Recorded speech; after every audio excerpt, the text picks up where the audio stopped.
Good morning, students. This is Kirti ma'am. Yes, in the next topic is principles of business ethics. The first one is principles of proportionality.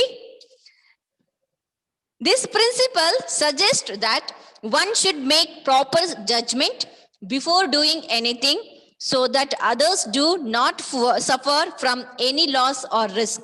ಯಾವುದೇ ಆದಂತ ಒಬ್ಬ business ethics ಅಂತ follow ಮಾಡುವಂತ business man first ಅವನು ಯಾವುದೇ ರೀತಿಯಾದಂತ ಒಂದು decision ತಗೊಳ್ಬೇಕಾದ್ರೆ ಕರೆಕ್ಟ್ ಆಗಿರುವಂತ ರೈಟ್ ಡಿಸಿಷನ್ ನ ಅಥವಾ ಜಡ್ಜ್ಮೆಂಟ್ ನ ಕೊಡ್ಬೇಕಾಗುತ್ತೆ. ಯಾಕೆ ಅಂದ್ರೆ ಪ್ರತಿಯೊಂದು ಬಿಸ್ನೆಸ್ ಅಲ್ಲೂ ಕೂಡ ಲಾಸ್ ಅಥವಾ ರಿಸ್ಕ್ ಅಥವಾ ಪ್ರಾಫಿಟ್ ಇವೆಲ್ಲದನ್ನು ಕೂಡ ನಾವು ನೋಡ್ತಾ ಹೋಗ್ತೀವಿ. ಯಾವುದೇ ಒಂದು ವ್ಯಕ್ತಿಯಿಂದ ಇನ್ನೊಬ್ಬ ವ್ಯಕ್ತಿಗೆ ಅಥವಾ ಬೇರೆಯವರಿಗೆ ಇದರಿಂದ ಸಫರ್ ಆಗ್ಬಾರ್ದು ಅನ್ನೋ ಕಾರಣಕ್ಕೆ, ಲಾಸ್ ನ ಆಗ್ಬಾರ್ದು, ಅದರಿಂದ ರಿಸ್ಕ್ ನ ಅವ್ರು ಫೇಸ್ ಮಾಡಬಾರ್ದು ಅನ್ನೋ ಕಾರಣಕ್ಕೋಸ್ಕರ they have to take the judgment. ಏನ್ ಜಡ್ಜ್ಮೆಂಟ್ ನ ತಗೊಳ್ತಾ ಇರೋದು ಕರೆಕ್ಟ್ ಆಗಿರುವಂತ ಒಂದು ಜಡ್ಜ್ಮೆಂಟ್ ನ ತಗೊಳ್ಬೇಕಾಗುತ್ತೆ. And second one is principles of purity of means and ends. It means that a good end cannot be obtained with wrong start. ಅಂದ್ರೆ ಯಾವುದೇ ರೀತಿಯಾದಂತ ಒಂದು ಬಿಸ್ನೆಸ್ ನ ಸ್ಟಾರ್ಟ್ ಮಾಡಿದ್ಮೇಲೆ ಇನ್ ದ ಎಂಡ್ ಅಲ್ಲಿ ನಮ್ಗೆ ಸಿಗೋದು ಸಕ್ಸಸ್ಫುಲ್ ಅನ್ನೋದು ನೋಡ್ತೀವಿ. ದ ಸಕ್ಸಸ್ಫುಲ್ ನ ನಾವು ನೋಡಿದಾಗ ಆ ಸ್ಟಾರ್ಟ್ ಏನ್ ಮಾಡಿರ್ತೀವಿ, ದಟ್ ಈಸ್ ಯಾವುದೇ ಕಾರಣಕ್ಕೆ ಅದು ರಾಂಗ್ ಸ್ಟಾರ್ಟಿಂಗ್ ಆಗಿರೋದಿಲ್ಲ, ರಾಂಗ್ ಆಗಿರುವಂತ ಒಂದು ಸ್ಟಾರ್ಟ್ ಆಗಿರೋದಿಲ್ಲ, ಒಳ್ಳೆ ಆದಂತ ಒಂದು ಓಪನಿಂಗ್ ಆಗಿರುತ್ತೆ. ಆಗಿದ್ರೆ ಮಾತ್ರ ಎಂಡ್ ಕೂಡ ಅಷ್ಟೇ ಸಕ್ಸಸ್ ನ ನೋಡೋದಕ್ಕೆ ಸಾಧ್ಯ ಆಗುತ್ತೆ. It means the techniques adapted to serve the business must be pure. ಯಾವುದೇ ರೀತಿಯಾದಂತ ಒಂದು ಬಿಸ್ನೆಸ್ ನ ಸ್ಟಾರ್ಟ್ ಮಾಡ್ಬೇಕಾದ್ರೆ ಬಿಸ್ನೆಸ್ ಅಲ್ಲಿ techniques, we have to adapt the techniques. ಅಂದ್ರೆ ಪ್ರತಿಯೊಂದ್ರಲ್ಲೂ ಕೂಡ ಟೆಕ್ನಿಕ್ಸ್ ನ ನಾವು ಯೂಸ್ ಮಾಡಿಕೊಂಡು ಬಿಸ್ನೆಸ್ ನ ನಾವು ಅದರಲ್ಲಿ ಒಳ್ಳೆಯ ರೀತಿಯಾದಂತ ಬಿಸ್ನೆಸ್ ನ ಮಾಡೋದಕ್ಕೆ ಸಾಧ್ಯ ಆಗುತ್ತೆ. ದಟ್ ಇಸ್ ಪ್ಯೂರಿಟಿ ಅಂತ ಹೇಳ್ತಾ ಇರೋದು. And the third one, the principle of human dignity. Principles of human dignity. As per this principle, the man should not be treated as a factor of production. As per this principle, the man should not be treated as a factor of production. ಯಾವುದೇ ರೀತಿಯಾದಂತ ಒಂದು business ಅಲ್ಲಿ ಅಥವಾ ಒಂದು ಕಂಪ್ನಿಯಲ್ಲಿ, ಒಂದು organisation ಅಲ್ಲಿ work ಮಾಡುವಂತ ವ್ಯಕ್ತಿನ ನಾವು ಒಂದು ಮಿಷಿನ್, ಫ್ಯಾಕ್ಟರಿ, ಒಂದು ಮಿಷಿನ್ ಅಂತ ನಾವು ನೋಡಬಾರ್ದು, ಅಥವಾ ಆಸ್ ಅ ಪ್ರಾಡಕ್ಟ್ ಅಥವಾ ಪ್ರೊಡಕ್ಷನ್ ಅನ್ನೋ ರೀತಿಯಲ್ಲಿ ನಾವು ನೋಡಬಾರ್ದು. Is a human being, is a man ಅನ್ನೋದನ್ನ ನಾವು ಇಲ್ಲಿ ನೋಡ್ಬೇಕಾಗುತ್ತೆ. That is principle of human dignity. As per this principle, man should not be treated as a factor of production. The next one is the principle of publicity. Principles of publicity. According to Wilson, anything that is being done or to be done should be brought to the knowledge of everyone. If everyone knows, none get opportunities to do unethical activities. According to Wilson, anything that is being done or to be done, ಯಾವುದೇ ರೀತಿಯಾದಂತ ಒಂದು ಕೆಲಸನ ಮಾಡ್ಬೇಕಾದ್ರೆ ಅಥವಾ ಮಾಡಕ್ ಹೋಗ್ಬೇಕಾದ್ರೆ, the brought to the knowledge of every one. ಏನ್ ನಮ್ಮ ಹತ್ರ ನಾಲೆಜ್ ಇರುತ್ತೆ ಅದನ್ನ ಪ್ರತಿಯೊಬ್ಬರಿಗೂ ಕೂಡ ಹಂಚ್ತಾ ಹೋಗ್ಬೇಕಾಗುತ್ತೆ. That is publicity. ಯಾಕೆಂದ್ರೆ ನನಗೇನ್ ಗೊತ್ತಿದೆ, ನಾನು ಹೇಗ್ ಮಾಡ್ತಾ ಇದ್ದೀನಿ ಅದನ್ನ ನಾನ್ ಮಾತ್ರ ಕಲ್ತ್ಕೊಂಡ್ರೆ ಸಾಲದು, ಬೇರೆಯವ್ರಿಗೂ ಕೂಡ ಅದನ್ನ ನಾವು ಎಕ್ಸ್ಪ್ರೆಸ್ ಮಾಡ್ಬೇಕು, ಅವ್ರಿಗೂ ಕೂಡ ಹೇಳ್ಕೊಡ್ಬೇಕು. ಅಂದ್ರೆ ಅವ್ರಿಗೂ ಕೂಡ ಆ ರೀತಿಯಾದಂತ ಒಂದು ಆಪರ್ಚುನಿಟಿನ ನಾವು ಬೆಳೆಸ್ಬೇಕಾಗುತ್ತೆ. But to do on unethical activities, ಆದ್ರೆ ಅನ್ಎಥಿಕಲ್ ಆಕ್ಟಿವಿಟೀಸ್ ನ ಮಾಡ್ಬೇಕಾದ್ರೆ ಅವ್ರಿಗೆ ಸಪೋರ್ಟ್ ಮಾಡಬಾರ್ದು, ಆಪರ್ಚುನಿಟೀಸ್ ನ ಕೊಡ್ಬಾರ್ದು, ಅವ್ರಿಗೆ ಯಾವುದೇ ರೀತಿಯಲ್ಲೂ ಅವ್ರಿಗೆ ಕೆಟ್ಟ ರೀತಿಯಲ್ಲಿ ನಾವು ಹೇಳ್ಕೊಡ್ಬಾರ್ದು. ಒಳ್ಳೇದನ್ನ ಬೇರೆಯವ್ರಿಗೆ ಹಂಚು, ಕೆಟ್ಟದನ್ನ ಹಂಚಕ್ ಹೋಗ್ಬೇಡ, ಬೇಕಾದ್ರೆ ನಿನ್ನೆಲ್ಲ ಇಟ್ಕೋ ಅಂತ ಹೇಳ್ತಿರುತ್ತೆ. That is principle of publicity. The next one, universal value. Universal value. According to this principle, the conduct of business should be done on the basis of universal value. Universal means nothing but in the everywhere. The conduct of business should be done on the basis of universal value. ಎಲ್ಲ ಕಡೆನೂ ಇರಬೇಕು, ಎಲ್ಲ ಕಡೆನೂ ಇರುವಂತದ್ದು ಅಂದ್ರೆ business ethics ಅಂತ ಹೇಳ್ತೀವಿ. ಇದನ್ನ ಎಲ್ಲಾ ಕಡೆನೂ ಫಾಲೋ ಮಾಡುವಂತ ಒಂದು ಬೇಸಿಸ್ ಆಗಿರುತ್ತೆ. That is universal value. They having some value. ಏನ್ ಬಿಸ್ನೆಸ್ ಎಥಿಕ್ಸ್ ಅಂತ ಹೇಳ್ತಾ ಇದೀವಿ ಅದಕ್ಕೆ ವ್ಯಾಲ್ಯೂ ಅನ್ನೋದು ಇದೆ. The next one is principle of non violence. Principle of non-violence. If businessman hurt the interest and risk of the society and exploits the consumers by overlooking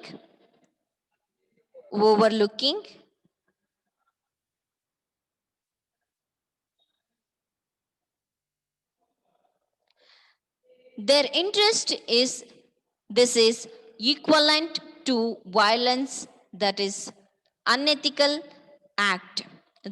If businessman hurt the interest and risk of the society and exploits the consumer by overlooking their interest, this is equivalent to violence and unethical act. ಯಾವುದೇ ರೀತಿಯಾದಂಥ business man ಒಂದು interest ಅಂದ್ರೆ ಕಷ್ಟ ಆದ್ರೆ ನಾವೇನ್ ಮಾಡ್ತೀವಿ, ಬಿಟ್ಟು ಹೊಟ್ಟೋಗ್ತೀವಿ. ಆದ್ರೆ ಅದೇ ಕಷ್ಟನ ಎದುರಿಸಿ ನಾವು ಇಂಟ್ರೆಸ್ಟ್ ತೋರಿಸಿ ಆ ರಿಸ್ಕ್ ನ ಫೇಸ್ ಮಾಡಿ ನಾವು ಪ್ರಾಡಕ್ಟ್ ನ ಮ್ಯಾನುಫ್ಯಾಕ್ಚರ್ ಮಾಡಿ ಸಪ್ಲೈ ಮಾಡಿದ್ರೆ ಇದರಿಂದ ಒಳ್ಳೆ ರಿಸಲ್ಟ್ ನ ತಗೊಳ್ಬಹುದು. ಆದ್ರೆ ಕಸ್ಟಮರ್ಸ್ ಇಂದ the consumer by overlooking their interest, this is equivalent to violence. ಅವರ ಒಂದು ಏನು ಕನ್ಸ್ಯೂಮರ್ಸ್ ಯೂಸ್ ಮಾಡುವಂತ ಪ್ರಾಡಕ್ಟ್ಸ್ ಅದನ್ನ ತುಂಬಾ ಯೂಸ್ ಮಾಡ್ತಾ ಹೋದ್ರೆ ಏನಾಗುತ್ತೆ, ಅದ್ರ ಬಗ್ಗೆ ನಾವು ಹೆಚ್ಚಿನ ಗಮನನ ಹರಿಸ್ಬೇಕಾಗುತ್ತೆ. ಅಂದ್ರೆ ಒಂದು that is violence, non violence ಅಂತ ಹೇಳ್ತೀವಿ. ಮೀನ್ಸ್ ಡಿಮ್ಯಾಂಡ್ ಅನ್ನೋದು ಹೆಚ್ಚು ಕ್ರಿಯೇಟ್ ಆಗೋಗುತ್ತೆ. ಈ ರೀತಿ ಆದಾಗ ಎರಡನ್ನೂ ಕೂಡ ಮ್ಯಾನೇಜ್ ಮಾಡ್ತಾ ಹೋಗ್ಬೇಕಾಗುತ್ತೆ. ಅಥವಾ ಇಂದ ಕನ್ಸ್ಯೂಮರ್ಸ್ ಅಲ್ಲಿ ಏನಾದ್ರೂ ಬ್ಯಾಡ್ ಒಪಿನಿಯನ್ಸ್ ಅನ್ನೋದು ಹೊರಗಡೆ ಬಂದ್ರೆ, ದಟ್ ಇಸ್ ನಾನ್ ವೈಲೆನ್ಸ್ ಅನ್ನೋದು ಬಂದಾಗ, ಆ ರೀತಿ ಬಂದಾಗ ಏನಾಗುತ್ತೆ, ದಟ್ ಇಸ್ ಅನ್ಎಥಿಕಲ್ ಆಗುತ್ತೆ. ಅಂದ್ರೆ ನೀವು ಎಥಿಕಲ್ ನ ಫಾಲೋ ಮಾಡ್ತಿಲ್ಲ, ಎಥಿಕಲ್ ನ ಫಾಲೋ ಮಾಡ್ತಾ ಇದ್ದಾರೆ ಅನ್ನೋದು ಬಂದ್ಬಿಡುತ್ತೆ. That is principle of non violence ತತ್ವಗಳು ಅಂತ ಹೇಳ್ತಾ ಇದ್ದೆ. That is the next one, principle of discouraging secret elements. ಕೆಲವೊಂದು ಸೀಕ್ರೆಟ್ ಆಗಿರುವಂತ ಕೆಲವೊಂದು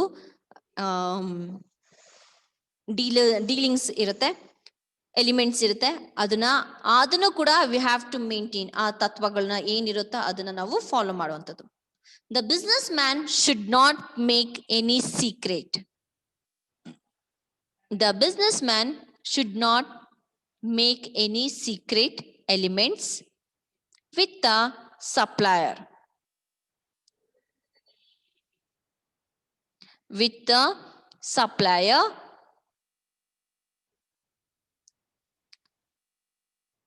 Dealer also related to pricing policies. ಅಂದ್ರೆ ಯಾವುದೇ ರೀತಿಯಾದಂತ ಬಿಸ್ನೆಸ್ ಮ್ಯಾನ್ ಕೆಲವೊಂದು ಅಂದ್ರೆ ಸಪ್ಲೈಯರ್ಸ್, ಡೀಲರ್ಸ್ ಹತ್ರ ಈ ಒಂದು ಪ್ರೈಸ್ ವಿಷಯದಲ್ಲಿ ಯಾವುದೇ ರೀತಿಯ ಸೀಕ್ರೆಟ್ಸ್ ನ ಅವರು ಮೇಂಟೈನ್ ಮಾಡೋದಕ್ಕೆ ಆಗೋದಿಲ್ಲ. They not make any secret elements with the suppliers, dealers ಇವರ ನಡುವೆ ಯಾವುದೇ ರೀತಿಯಾದಂತ ಪ್ರೈಸ್ ವಿಷಯದಲ್ಲಿ ಸೀಕ್ರೆಟ್ ನ ನಾವು ಮೇಂಟೈನ್ ಮಾಡಬಾರ್ದು. That is discouraging secret elements. That is principle of discouraging secret elements. And the next one is principle of regular audit. ಏನ್ auditing ನಡೆಸ್ತೀವಿ ಅದು ಪ್ರತಿ ವರ್ಷನೂ ರೆಗ್ಯುಲರ್ ಆಗಿ ಮಾಡುವಂತ ತತ್ವ. The businessman should maintain accordingly business's records and accounts, make them available to all authorized persons and authorities. ಇಂದ ಅಧಿಕಾರದಲ್ಲಿ ಇರುವಂತ ಪ್ರತಿಯೊಬ್ಬ ಪರ್ಸನ್, ಅಥರೈಸ್ಡ್ ಪರ್ಸನ್ಸ್ ಎಲ್ಲರಿಗೂ ಕೂಡ ಏನ್ ಅಕೌಂಟ್ಸ್ ನ ಮೇಂಟೈನ್ ಮಾಡ್ತಾ ಇದೀವಿ, that is accordingly business records ಏನಿರುತ್ತೆ ಅವೆಲ್ಲದನ್ನು ಕೂಡ ಅವೈಲೇಬಿಲಿಟಿ ಇರಬೇಕು. ಮೀನ್ಸ್ ಎಲ್ಲರೂ ಕೂಡ ನೋಡುವ ರೀತಿ, ಎಲ್ಲರಿಗೂ ಗೊತ್ತಾಗುವ ರೀತಿಯಲ್ಲಿ ರೆಗ್ಯುಲರ್ ಆಗಿ ಅದನ್ನ ನಾವು ಮೇಂಟೈನ್ ಮಾಡಬೇಕು. That is principle of regular audit. The next one is principle of avoid justice and discrimination. Avoid justice and discrimination. The business should avoid justice to the employees in the organization in case of transfer and promotion, and also discrimination must be avoided in terms of gender, religion, caste, language and nationality. The principle of avoid justice, ಏನು ನಾವು ಎಂಪ್ಲಾಯೀಸ್ಗೆ ಕೊಡ್ಬೇಕಾಗಿರುವಂತ transfer ಆಗಿರ್ಬೋದು ಅಥವಾ promotion ಆಗಿರ್ಬೋದು, ಅವ್ರಿಗೆ ಏನ್ ಕೊಡ್ಬೇಕು ಅದನ್ನ ನಾವು ಜಸ್ಟಿಸ್ ಮಾಡ್ಲೇಬೇಕು. ಬಟ್ ಅದನ್ನ ನಾವು ಅವಾಯ್ಡ್ ಮಾಡಬಾರ್ದು. ಅಂಡ್ ಡಿಸ್ಕ್ರಿಮಿನೇಷನ್, ಯಾವುದೇ ರೀತಿಯಲ್ಲೂ ತಾರತಮ್ಯನ ಮಾಡಬಾರ್ದು. ಈ ಒಂದು ಪ್ರತಿಯೊಂದು ಆರ್ಗನೈಸೇಷನ್ ಅಲ್ಲೂ ಕೂಡ ಒಂದು ತಾರತಮ್ಯ ಅನ್ನೋದು ಇದ್ದೇ ಇರುತ್ತೆ. ಗವರ್ಮೆಂಟ್ ವಿಷಯದಲ್ಲಿ ಆಗಿರ್ಬೋದು, ಪಬ್ಲಿಕ್ ಅಥವಾ ಪ್ರೈವೇಟ್ ಅಲ್ಲಿ ಆಗಿರ್ಬೋದು, ಎಲ್ಲ ಕಡೆನೂ. That is gender, religion, caste, language, nationality, ಎಲ್ಲದಲ್ಲೂ ಕೂಡ ಡಿಸ್ಕ್ರಿಮಿನೇಷನ್ ಅನ್ನೋದು ನಡೆಯುತ್ತೆ. ಬಟ್ ಆ ತತ್ವ ಇರಬಾರ್ದು. ದಟ್ ಈಸ್ ಅಂದ್ರೆ ಅವಾಯ್ಡ್ ಜಸ್ಟಿಸ್ ಅಂಡ್ ಡಿಸ್ಕ್ರಿಮಿನೇಷನ್ ಎರಡನ್ನು ಕೂಡ ನಾವು ಅವಾಯ್ಡ್ ಮಾಡಬೇಕು. ಒಂದು ಜಸ್ಟಿಸ್ ಕೊಡ್ಬೇಕು, ಈ ಡಿಸ್ಕ್ರಿಮಿನೇಷನ್ ಮಾಡೋದನ್ನ ಕಡಿಮೆ ಮಾಡಬೇಕು. ಈ ತತ್ವನ ಫಾಲೋ ಮಾಡಬೇಕು ಅಂತ ಹೇಳ್ತಾ ಇರೋದು. The next one is, the 10th one is principle of service before profit. Service before profit. The principle of service before profit. The all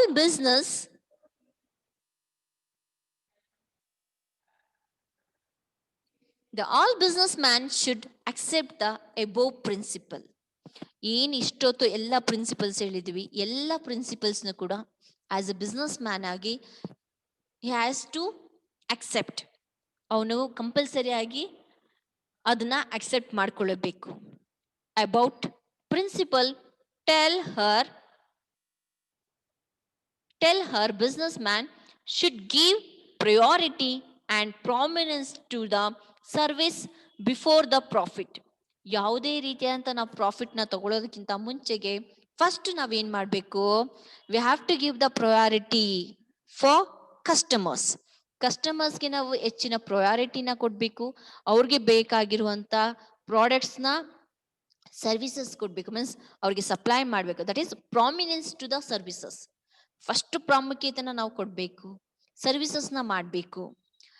ಅಂದ್ರೆ ಪ್ರಾಫಿಟ್ ನ ತಗೊಳಕ್ಕಿಂತ ಮುಂಚೆಗೆ ನಾವು ಸರ್ವಿಸಸ್ ಮಾಡಿದಾಗ, ಹೆಚ್ಚಿನ ಆಸಕ್ತಿ ತೋರಿಸಿದಾಗ, ಹೆಚ್ಚಿನ ಪ್ರಾಮುಖ್ಯತೆನ ನಾವು ಕಸ್ಟಮರ್ಸ್ಗೆ ಕೊಟ್ಟಾಗ, ಆಗ ಮಾತ್ರ ನಾವು ಒಂದು ಒಳ್ಳೆಯ ರೀತಿಯಾದಂತ ಮುಂದೆ ಒಂದು ಲಾಂಗ್ ಟರ್ಮ್ ಅಲ್ಲಿ ಹೆಚ್ಚಿನ ಪ್ರಾಫಿಟ್ ನ ತಗೊಳ್ಳೋದಕ್ಕೆ ಸಾಧ್ಯ ಆಗುತ್ತೆ, ಅದನ್ನ ನೋಡೋದಕ್ಕೆ ಸಾಧ್ಯ ಆಗುತ್ತೆ. That is principle of service before profit.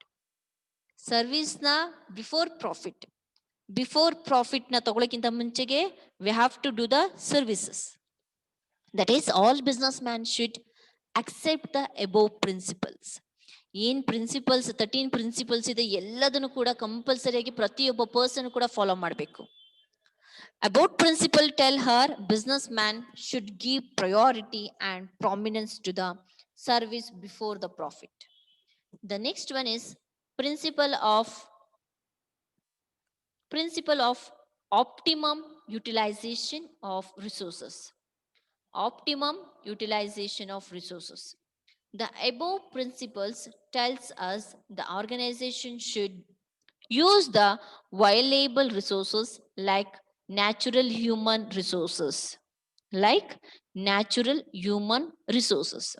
the financial resources and knowledge of employees in an effective way, and should minimize the wastage of certain resources.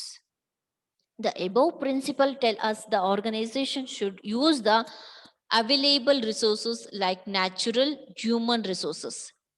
ಏನ್ human first natural human resources ಅಂತ ಏನ್ ಹೇಳ್ತಾ ಇದೀವಿ, means human ಬೇಯಿಂಗ್ಸ್, ಅವೆಲ್ಲದನ್ನು ಕೂಡ ನಾವು effective ಆಗಿ use ಮಾಡುವಂಥದ್ದು. Human resources ಅಂದ್ರೆ ನಮಗೆ ನ್ಯಾಚುರಲ್ ಆಗಿ ಸಿಗುವಂತ ಪ್ರತಿಯೊಂದು ರಿಸೋರ್ಸಸ್ ಅನ್ನು ಕೂಡ, ಸಂಪನ್ಮೂಲಗಳು ಅಂತ ಏನ್ ಹೇಳ್ತೀವಿ, ಇದನ್ನ ನಾವ್ ಯಾವ ರೀತಿ ಯೂಸ್ ಮಾಡ್ತೀವಿ, ಹೇಗೆ ಯೂಸ್ ಮಾಡ್ಕೊಳ್ತೀವಿ ಅಂದ್ರೆ ಒಂದು ಚೂರು ವೇಸ್ಟ್ ಮಾಡ್ದಿರಾ ಅದನ್ನ ವೇಸ್ಟೇಜ್ ಇಲ್ದಿರ ಯೂಸ್ ಮಾಡ್ಕೊಳ್ಳುವಂಥದ್ದು. Even financial resources and knowledge of employees ಅಂದ್ರೆ ಫೈನಾನ್ಷಿಯಲ್ ರಿಸೋರ್ಸಸ್ ದಟ್ ಈಸ್ ಹಣಕಾಸು ಏನು ಇನ್ವೆಸ್ಟ್ಮೆಂಟ್ ಮಾಡಿರ್ತೀವಿ, ಇನ್ವೆಸ್ಟ್ಮೆಂಟ್ ಮಾಡಿರೋ ಅಂಥದ್ನ ಯಾವ ರೀತಿ ನಾವು ಯೂಸ್ ಮಾಡ್ಕೊಳ್ಬೇಕು, ಹೇಗೆ ಯೂಸ್ ಮಾಡಬೇಕು ಅನ್ನೋವಂಥದ್ದು. ಇದರಿಂದ ಪ್ರತಿಯೊಬ್ಬ ಪರ್ಸನ್ ಕೂಡ ನೆಕ್ಸ್ಟ್ ಯಾವುದೇ ರೀತಿಯಲ್ಲೂ ಕೂಡ ಹಣನ ದುರ್ಬಳಕೆ ಮಾಡ್ಕೊಳ್ಳೋದಿಲ್ಲ, ತುಂಬಾ ಚೆನ್ನಾಗಿ ಅದನ್ನ ಯೂಸ್ಫುಲ್ ಮಾಡ್ಕೊಳ್ಳೋಕೆ ಹೆಲ್ಪ್ಫುಲ್ ಆಗುತ್ತೆ. ಅಂಡ್ ನಾಲೆಜ್ ಆಫ್ ಎಂಪ್ಲಾಯೀಸ್, ಪ್ರತಿಯೊಬ್ಬ ಪರ್ಸನ್ ಕೂಡ ನಾಲೆಜ್ ಅಂದ್ರೆ ಅವ್ರಿಗೆ ಆದಂತ ಸ್ಕಿಲ್ಸ್ ನ ಒಳಗೊಂಡಿರ್ತಾರೆ, ಅಂದ್ರೆ ಕರಕುಶಲತೆಗಳು ಅಂತ ಹೇಳ್ತೀವಿ. ಆ ನಾಲೆಜ್ ನ ಹೇಗೆ ಯೂಸ್ ಮಾಡ್ಕೊಳ್ಬೇಕು, ಹೇಗೆ ಅದನ್ನ ಯೂಸ್ ಮಾಡ್ಕೊಂಡಾಗ ಅಂದ್ರೆ ಪ್ರತಿಯೊಬ್ಬ ಪರ್ಸನ್ ಅವ್ರದೇ ಆದಂತ ನಾಲೆಜ್ ನ ಇರುತ್ತೆ, ಅದನ್ನೆಲ್ಲದನ್ನು ಕೂಡ ಯೂಸ್ ಮಾಡ್ಕೊಂಡಾಗ ಎಫೆಕ್ಟಿವ್ ಆಗಿ ಒಂದು ಪ್ರಾಡಕ್ಟ್ ಅನ್ನೋದು ಹೊರಗಡೆ ಬರುತ್ತೆ, ಮ್ಯಾನುಫ್ಯಾಕ್ಚರ್ ಆಗುತ್ತೆ. ಅಂದ್ರೆ ಪ್ರತಿಯೊಂದು ಆರ್ಗನೈಸೇಷನ್ ಅಲ್ಲೂ ಕೂಡ ಎಕ್ಸ್ಪರ್ಟ್ ಪರ್ಸನ್ಸ್, ಎಕ್ಸ್ಪೀರಿಯನ್ಸ್ ಪರ್ಸನ್ಸ್ ಅಂತ ಹೇಳ್ತೀವಿ, ಲೇಬರ್ಸ್ ಅಂತ ಹೇಳ್ತೀವಿ. ಇವರೆಲ್ಲರೂ ಕೂಡ ಎಫರ್ಟ್ ಆಗಿ ವರ್ಕ್ ನ ಮಾಡಿದ್ರೆ ಮಾತ್ರ, ಎಫರ್ಟ್ ಹಾಕಿ ಕ್ರಿಯೇಟಿವಿಟಿ, ಇನೋವೇಷನ್ ಅಂತ ಹೇಳ್ತೀವಿ, ಹೊಸದನ್ನ ಉತ್ಪಾದನೆ ಮಾಡಿದಾಗ ಮಾತ್ರ ಏನಾಗುತ್ತೆ, ಪ್ರತಿಯೊಂದು ರಿಸೋರ್ಸಸ್ ಕೂಡ ಯುಟಿಲೈಸ್ ಮಾಡ್ಕೊಳ್ಳೋಕೆ ಒಂದು ಆಪರ್ಚುನಿಟಿ ಅನ್ನೋದು ಸಿಗುತ್ತೆ. ಜೊತೆಗೆ ಅವರ ಒಂದು ನಾಲೆಜ್ ಅನ್ನೋದು ಹೊರಗಡೆ ಬರುತ್ತೆ, ಅವರು ಕೂಡ ಇನ್ನೂ ಕಲಿತಾ ಹೋಗ್ತಾರೆ. ಮೀನ್ಸ್ ನಾವ್ ಎಷ್ಟೇ ಕಲ್ತ್ರೂ ಕೂಡ ಸಾಲದು ಅನ್ನೋದು ನಮ್ಮಲ್ಲಿ ಇರ್ಬೇಕು, ಇನ್ನೂ ಕಲಿಬೇಕು, ಇನ್ನೂ ಕೂಡ ಕಲಿಬೇಕು ಅನ್ನೋದು ಅವರಲ್ಲಿ ಬರ್ಬೇಕು. And should minimise the wastage of certain resources. ಏನ್ ವೇಸ್ಟೇಜ್ ಇರುತ್ತೆ, ಈವನ್ ವೇಸ್ಟೇಜ್ ಕೂಡ ಅದನ್ನ ಯಾವ ರೀತಿಯಲ್ಲಿ ನಾವು ಬಳಸ್ಕೋಬಹುದು ಅನ್ನೋದನ್ನು ಕೂಡ ಥಿಂಕ್ ಮಾಡ್ಬೇಕಾಗುತ್ತೆ. ಕಸದಲ್ಲಿ ರಸವನ್ನು ತೆಗಿಬಹುದು ಅಂತ ಹೇಳ್ತಾರೆ, ಕಸವನ್ನೆಲ್ಲ ಹಾಕಿ ರಸ ಮಾಡ್ತಾರೆ ಅಂತ ಹೇಳ್ತಾರೆ. ಅದೇ ರೀತಿ ದ ವೇಸ್ಟೇಜ್ ಆಫ್ ರಿಸೋರ್ಸಸ್ ಏನಿದೆ ಅದನ್ನೆಲ್ಲದನ್ನು ಕೂಡ ಬಳಕೆ ಮಾಡಿಕೊಂಡು ಯೂಸ್ ಮಾಡಿಕೊಂಡು ಒಂದು ಹೊಸ ಉತ್ಪನ್ನನ ನಾವು ಉತ್ಪಾದನೆ ಮಾಡಬಹುದು, ಹೊಸ ರೀತಿಯಾದಂತ ಸರಕನ್ನ ನಾವು ಉತ್ಪಾದನೆ ಮಾಡಬಹುದು. That is principle of optimum utilisation of resources ಅಂತ ಹೇಳ್ತೀವಿ. The next one is principle of information to the investors. Principle of information to the investors. The business organization should provide required, accurate, and timely information about the company financial position to its investors and stakeholders related to profit. The investors they are going to investing the money to the organization. Means ಇಲ್ಲಿ investors ಅಂತ ಹೇಳಿದ್ರೆ share holders, stake holders ಅಂತ ಹೇಳ್ತೀವಿ. ಆ person ಒಂದು business ಆರ್ಗನೈಸೇಷನ್ಗೆ ಒಂದಿಷ್ಟು amount ಅಂತ investment ಮಾಡಿರ್ತಾನೆ, ಹೌದಾ? ಈ ಎಲ್ಲ ಇನ್ವೆಸ್ಟ್ಮೆಂಟ್ ಮಾಡಿರುವಂತ ಅಮೌಂಟ್ ಏನಿರುತ್ತೆ ಆ ಅಮೌಂಟ್ಗೆ ಅವರು ಏನ್ ಅಮೌಂಟ್ ಇನ್ವೆಸ್ಟ್ಮೆಂಟ್ ಮಾಡ್ತಾರೆ, ಪ್ರತಿಯೊಂದು ಅಮೌಂಟ್ ಇನ್ವೆಸ್ಟ್ಮೆಂಟ್ ಮಾಡಿದ್ಮೇಲೆ ಅದು ಏನ್ ಖರ್ಚಾಗಿದೆ, ಎಷ್ಟಾಗಿದೆ, ಏನ್ ಯೂಸ್ ಮಾಡಿದ್ದಾರೆ, ಎಷ್ಟು ಪ್ರಾಫಿಟ್ ಬಂದಿದೆ, ಪ್ರತಿಯೊಂದು ಇನ್ಫಾರ್ಮೇಶನ್ ಕೊಡ್ಬೇಕು. ಇನ್ವೆಸ್ಟ್ಮೆಂಟ್ ಮಾಡಿ ಎಲ್ಲೋ ಕೂತಿರ್ತಾನೆ ಪಾಪ, ನಾವ್ ಅದನ್ನ ಹೇಗಂದ್ರೆ ಹಾಗೆ ದುರ್ಬಳಕೆ ಮಾಡ್ಕೊಳ್ಳೋದು ಅಥವಾ ಏನ್ ಕದನಂದ್ರೆ ಪರ್ಸನಲ್ ಆಗಿ ಯೂಸ್ ಮಾಡ್ಕೊಳ್ಳೋದು, ಈ ರೀತಿ ಮಾಡ್ಬಿಟ್ರೆ, ಬಟ್ ಇನ್ವೆಸ್ಟರ್ಸ್ಗೆ ಯಾವುದೇ ರೀತಿಯ ಇನ್ಫಾರ್ಮೇಶನ್ ನಾವು ಕಳಿಸಿಲ್ಲ ಅಂದ್ರೆ ನೆಕ್ಸ್ಟ್ ಮತ್ತೆ ಯಾರು ಕೂಡ ಇಲ್ಲಿ ಇನ್ವೆಸ್ಟ್ಮೆಂಟ್ ಮಾಡೋದಕ್ಕೆ ಬರೋದಿಲ್ಲ, ಹೌದಾ? Yes, like that only the timely information about the company, the financial position ಅಂದ್ರೆ ಹಣಕಾಸಿನ ವ್ಯವಸ್ಥೆ ಹೇಗಿದೆ, ಹಣಕಾಸಿನ ಪರಿಸ್ಥಿತಿಗಳು ಹೇಗಿದೆ, ಎಲ್ಲಿ ಎಷ್ಟೆಷ್ಟು ಖರ್ಚು ಮಾಡಿದೀವಿ, ಏನ್ ಖರ್ಚು ಮಾಡಿದೀವಿ, ಹೇಗೆ ಖರ್ಚು ಮಾಡಿದೀವಿ, ಮತ್ತೆ ಎಷ್ಟು ಪ್ರಾಫಿಟ್ ಬಂದಿದೆ, that is the stake holders related to profit, ಎಷ್ಟು ಪ್ರಾಫಿಟ್ ಬಂದಿದೆ, ಇದೆಲ್ಲ ಪೂರ್ತಿ ಇನ್ಫಾರ್ಮೇಶನ್ ಕೂಡ ನಾವು ಇನ್ವೆಸ್ಟರ್ಸ್ಗೆ ಆ ಒಂದು ಟೈಮ್ ಕರೆಕ್ಟ್ ಆಗಿ ನಾವು ಅದನ್ನ ಇನ್ಫಾರ್ಮೇಶನ್ ನ ತಲುಪಿಸ್ಬೇಕು. That one also one of the principle. The principle of information to the investors. The business organization should provide required accurate and timely information about the company, the financial position to its investors and stakeholders related to profit. The last one is principles of no brave and corruption. No brave and corruption. The above principle tells us should not be any expensive gift, secret commission to public publication, politician and government for allowing for approving unethical activities. That is, ಯಾವುದೇ ರೀತಿಯಾದಂಥ ನಾವು corruptions ಅನ್ನೋದು ಮಾಡಕ್ಕೆ ಹೋಗಬಾರ್ದು. That is above principle tell us should not be any expensive gift. ಯಾವುದೇ ರೀತಿಯಾದಂಥ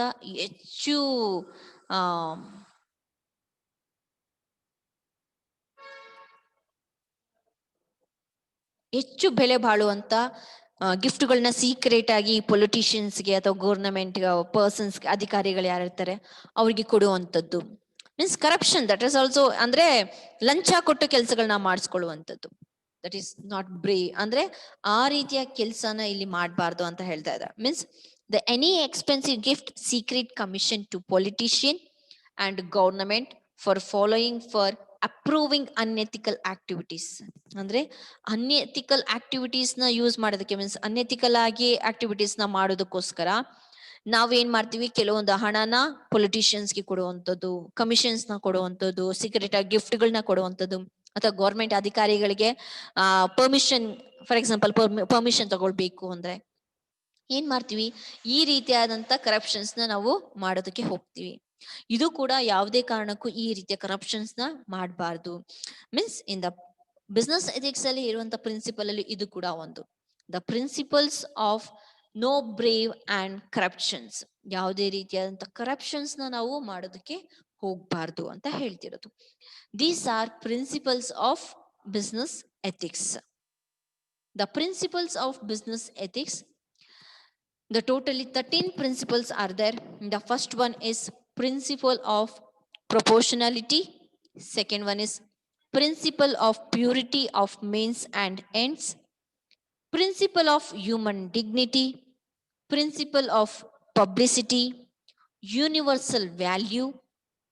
Principle of non-violence. Principle of discouraging secret elements. Principle of regular audit. Principle of avoid justice and discrimination. Principle of service before profit. Principle of optimum utilization of resources. Principle of information to the investors. Principle of no brave and corruptions. ಇದು 14 marks questions. ಒಂದ್ಸರಿ ನೋಡ್ಕೊಳ್ಳಿ, ಓದ್ಕೊಳ್ಳಿ, points ನ ನೀಟಾಗಿ ಕಲ್ತ್ಕೊಳ್ಳಿ. Thank you students. I am going to stop here. ಇಲ್ಲಿಗೆ ಕ್ಲಾಸ್ನ stop ಮಾಡ್ತಾ ಇದ್ದೀನಿ.